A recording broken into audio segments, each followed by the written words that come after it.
Udah.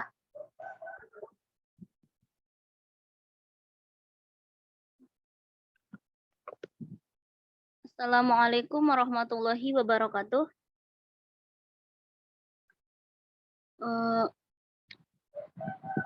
Pagi hari ini sama-sama kita bersyukur kepada Allah yang telah memberikan kita kesehatan untuk dapat masih menghirup nafas di buminya ini, dan juga selawat salam kepada Rasulullah Muhammad SAW yang berlafazkan doa Allahumma sholli ala Muhammad wa ala ali Muhammad.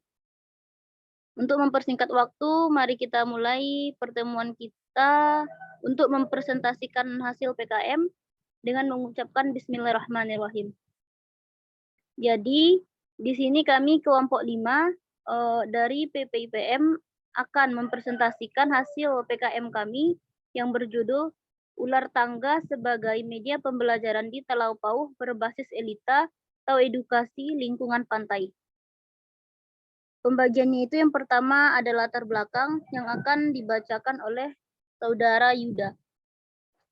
Kepada Saudara Yuda dipersilahkan. Terima kasih kepada moderator.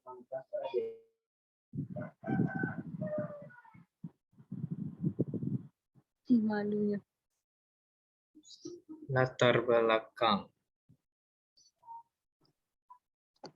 Sebelumnya slide-nya apakah sudah kelihatan? Sudah ya? Sudah. Oke.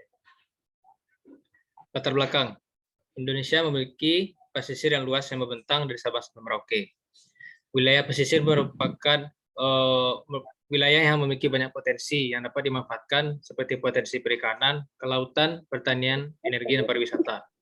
Potensi ini dapat mendatangkan keuntungan bagi pemerintah dan masyarakat lokal yang tinggal di sekitar wilayah pesisir pantai. Salah satu potensi wisata itu adalah Sumatera Barat.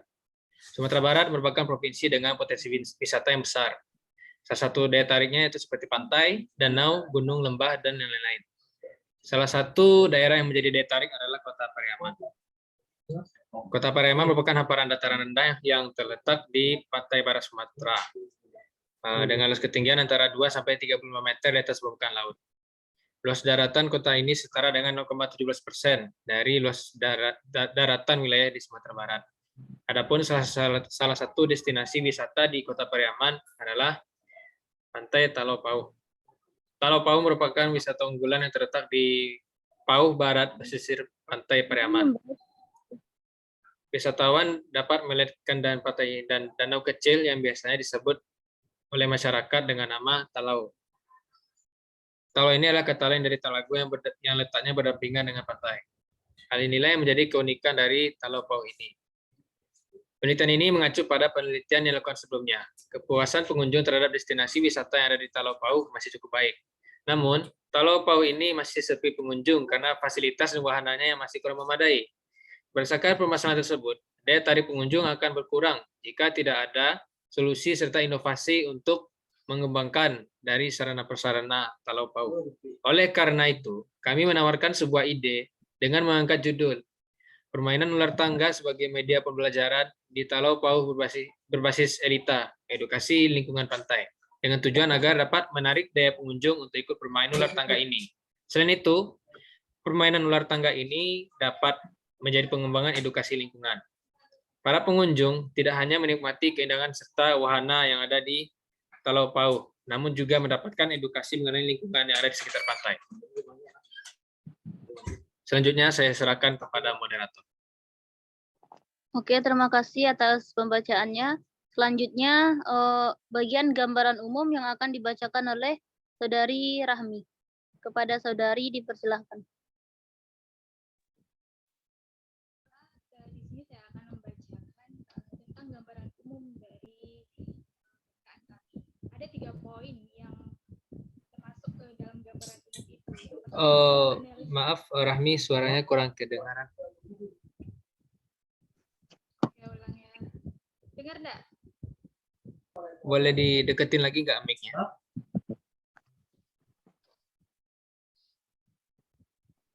Halo, cek, dengar. Oke, udah pas.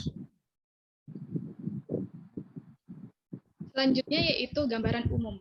Nah, gambaran umum ini mencakup 3 poin penting. Yang pertama adalah analisis situasi daerah mitra, yang kedua profil mitra para warga di Talopauh, dan yang ketiga urgensi permasalahan mitra. Nah, poin yang pertama adalah analisis situasi daerah mitra. Seperti yang kita ketahui, Talopauh merupakan objek wisata baru di Kota Pariaman. Talopauh ini terletak di Pauh Barat pesisir pantai Pariaman. Talopauh, Pariaman lokasinya berdampingan dengan MTSN 1 Kota Pariaman. Objek wisata di Talopauh jaraknya hanya 2 km saja dari pusat Kota Pariaman. Nah, objek wisata ini sangat mudah dijangkau dan merupakan objek wisata yang mengusung konsep wisata waterfront city. Jarak antara Pantai Gandoria dengan Talopauh kira-kira 1 km yang menghabiskan waktu sekitar 12 menit jika berjalan kaki atau 3 menit jika menggunakan kendaraan bermotor dari Pantai Gandoria. Nah, Talopauh ini termasuk ke dalam Pariaman Tengah, yang dimana Kota Pariaman ini berada di pantai barat Sumatera yang berbatasan langsung dengan Samudra Hindia. Kata Talau ini diartikan sebagai telaga yang berada di dekat dengan lautan. Telaga semacam danau yang kecil di mana sinar matahari bahkan dapat mencapai dasarnya. Nah, yang kedua adalah profil mitra para warga di Talopauh. Masyarakat nelayan di desa Pauh Barat mempunyai 3 kelompok nelayan, yaitu Ombak Pauh, Talau Indah, dan Talau Jawa Jaya yang berdiri pada 8 Mei 2013. Untuk pos kelompok nelayan itu sendiri digabung menjadi satu tempat pos dengan 3 kelompok nelayan dengan jumlah anggota sebanyak 41 orang. Masyarakat nelayan di desa Pauh Barat ini tidak berfokus pada hasil tangkapan ikannya saja, melainkan mempunyai pekerjaan lain.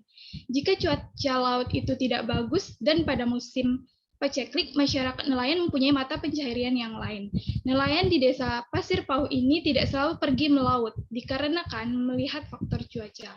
Apabila cuaca kurang baik dan tidak bisa melaut, maka nelayan lebih memilih untuk melari, memukek, berkuli, dan bahkan menjadi tukang ojek. Nah, selanjutnya yaitu urgensi permasalahan dari mitra itu sendiri.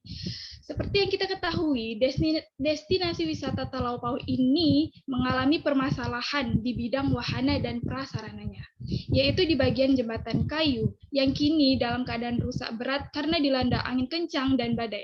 Kerusakan ini ditandai di antaranya lengan jembatan yang patah-patah dan salah satu jembatan destinasi itu ditutup akibat kerusakan tersebut. Kepala Dinas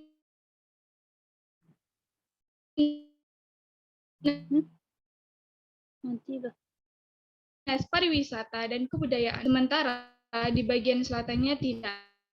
Walaupun kondisi rusak, tapi tidak separah kerusakan jembatan Desi.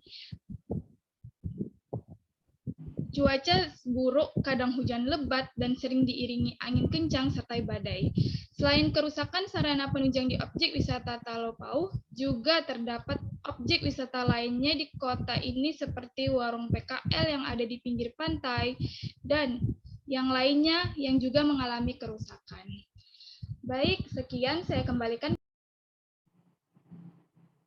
Oke, terima kasih kepada Saudari Rahmi. Selanjutnya kita akan membahas tentang metode pelaksanaan yang akan dijelaskan oleh Citra. Kepada Saudari dipersilahkan. Sebentar moderator. Untuk penjelasannya karena durasi Zoom kita agak mepet, jadi dicepatkan saja ya teman-teman.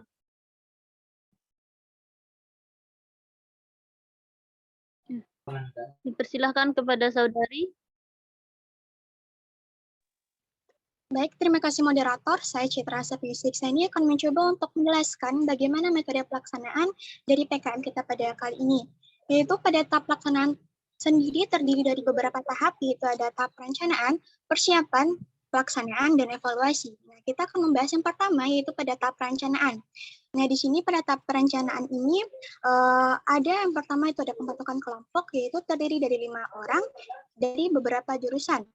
Yang kedua itu ada pembekalan PKM dilakukan oleh kakak-kakak pembimbing dari PPIPM. Kemudian pada masuk yang tahap yang kedua itu ada tahap persiapan. Nah, di sini ada penetapan wilayah. Nah, sudah ditetapkan wilayah bahwa yang akan dilakukan yaitu ada wilayah di Kota Pariaman, tepatnya di Talau Pau. Kemudian yang kedua ada observasi wilayah. Nah, pada observasi wilayah ini telah dilakukan observasi dan studi kasus, maka permasalahan yang ditemukan oleh kelompok yaitu adanya penurunan jumlah wisatawan karena dipengaruhi oleh wahana atau objek yang ada di Talau Pau itu sendiri. Kemudian yang ketiga itu ada tahap pelaksanaan. Nah, tahap pelaksanaan sendiri terdiri dari berapa tahap? Yang pertama itu ada izin pelaksanaan. Nah, pada tahap izin pelaksanaan ini kelompok itu meminta izin kepada pihak masyarakat serta dinas pariwisata di daerah Talau Pau. Yang kedua yaitu ada tahap pembuatan permainan ular tangga. Nah, dari pembuatan ular tangga ini terdiri dari beberapa tahap juga. Yang pertama yaitu menentukan ukuran yang ingin dibuat, yaitu kami menentukan ada ukuran 3 x 3 meter. Yang kedua yaitu ada tahap menentukan materi mengenai edukasi lingkungan, pantai dan perintah atau aturan permainan apa saja yang ingin dimasukkan ke dalam permainan ular tangga. Yang ketiga yaitu ada menentukan desain. Yang keempat ada mencetak ular tangga dalam bentuk spanduk, serta yang terakhir yaitu ada mencetak kartu pertanyaan dan jawaban. Selanjutnya masuk pada tahap sosialisasi, di mana kelompok melakukan sosialisasi media ular tangga kepada masyarakat. Yang kelima yaitu kemudian ada melakukan uji coba. Nah, di sini kelompok melakukan uji coba mengenai permainan ular tangga ini kepada masyarakat serta wisatawan. Nah, masuk yaitu pada tahap pada tahap evaluasi. Nah, tahap evaluasi dan pemantauan dilaksanakan setelah kegiatan pengimplementasian dari program ini. Nah, pada tahap ini dilaksanakan dengan koordinasi antara anggota tim pengabdian masyarakat atau kelompok 5 untuk mengetahui kekurangan baik dari segi internal tim atau dari segi mitra. Mungkin sekian yang dapat saya sampaikan, saya kembalikan kepada moderator. Oke, terima kasih. Selanjutnya tahap keempat itu tentang biaya dan jadwal kegiatan yang akan dibacakan oleh Nur Wahdah. Kepada saudari dipersilakan. Baiklah, terima kasih kepada moderator. Di sini saya akan kembali menjelaskan terkait dengan anggaran, biaya, dan juga jadwal kegiatan dari kegiatan PKM Pengabdian Masyarakat ini. Di sini sendiri, anggaran biaya yang diperlukan adalah beberapa jenis pengeluaran yang kita keluarkan, dimulai dari perlengkapan yang diperlukan, kemudian biaya perjalanan, kemudian ada paket data, kemudian ada penyimpanan data, dan lain-lain sebagainya. Kalau di total di sini, secara otomatis anggaran biaya yang dikeluarkan adalah berkisar itu adalah lebih dari 8 juta. Nah, kemudian kalau kita melihat di sini jadwal kegiatan ataupun dari step langkah dari kegiatan yang akan kita susun di sini, pertama adalah tahap persiapan, kemudian ada tahap pelaksanaan, kemudian ada tahap pemantauan dan juga evaluasi, kemudian yang keempat adalah penyusunan laporan hasil dari kegiatan PKM tersebut. Sekian dan terima kasih, saya kembalikan kepada moderator. Oke, terima kasih kepada rekan-rekan semuanya yang telah berpartisipasi untuk pemaparan atau penjelasan hasil PKM kita yang berjudul tadi Permainan Ular Tangga sebagai media pembelajaran di Talau Pau sebagai berbasis elita edukasi lingkungan pantai. Jadi hanya itu yang dapat kami sampaikan dan kami jelaskan. Jika ada kami salah, mohon maaf. Semoga ke depannya dengan adanya PKM yang kita buat ini atau yang kami buat ini menjadi pantai Talau Pau ini menjadi ramai dan juga jembatan yang rusak itu dapat segera diperbaiki oleh pemerintah. Sekian, assalamualaikum warahmatullahi wabarakatuh.